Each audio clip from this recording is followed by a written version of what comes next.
Monsieur le Président, vous revenez de Bruxelles. Est-ce que vous pouvez nous expliquer à quel événement vous avez participé?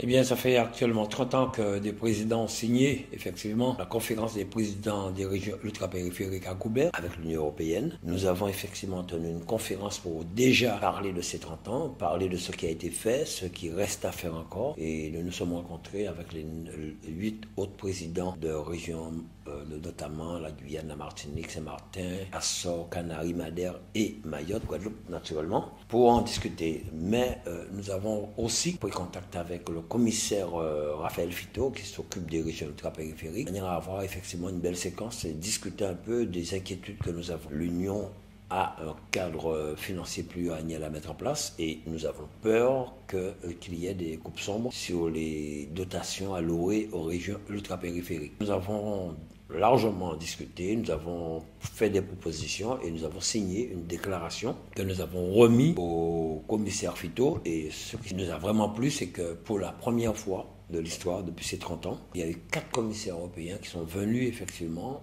dire qu'ils vont soutenir les régions ultrapériphériques, que ce soit sur le transport, sur le tourisme, sur la pêche, sur la mer. Nous avons aussi discuté de la politique agricole commune qui risque de prendre un coup dans ce cadre financier pluriannuel, mais aussi du POSEI. Nous voulons effectivement qu'il y ait maintenant un POSEI transport, un POSEI pêche. Et aussi avec nos députés, nous avons Younous Omarjee qui est quand même vice-président du Parlement, qui a promis de défendre les régions ultrapériphériques, et aussi notre député Audi Tolassi qui a fait une intervention pour le dire. Ce qui était un peu embêtant, c'est de voir que les secrétaires d'État, ministres du Portugal, de l'Espagne étaient présents et ont pris la parole pour dire qu'ils défendront sérieusement les RUP.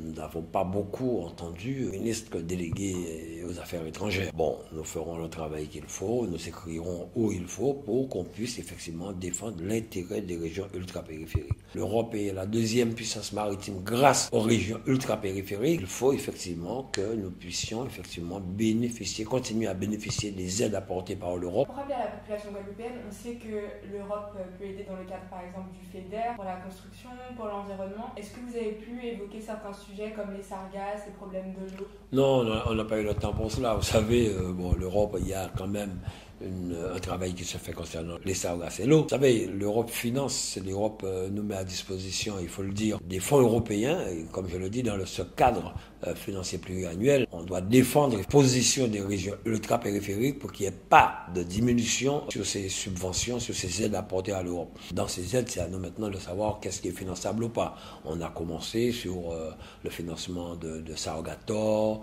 des aides apportées aux études dans le cadre de la conférence sur les sargasses que mène Madame Duflot. Et c'est surtout avec le président Larcher que nous avons un peu discuté cela.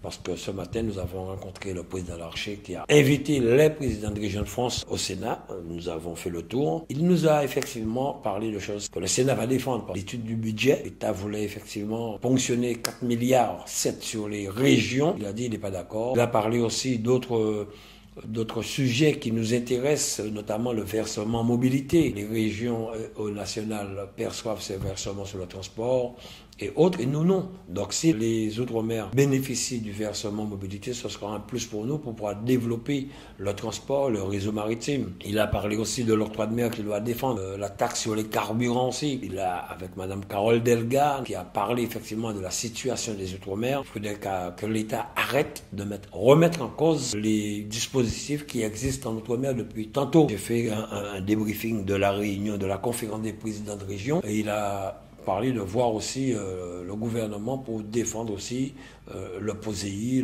pêche que nous voulons, le POSEI transport et aussi ce cadre financier de manière à ce que l'État français puisse veiller à ce que les régions d'outre-mer qui font partie des RUP ne puissent pas perdre en dotation. On a décidé de se revoir bientôt pour pouvoir demander à nos parlementaires respectifs de pouvoir travailler plus en collaboration avec les présidents de région, les présidents d'agglomération, les maires, que nous puissions à un certain moment défendre convenablement, surtout actuellement où il y a une stabilité politique au niveau national, que la voix des Outre-mer se fasse vraiment entendre dans l'intérêt des régions d'Outre-mer.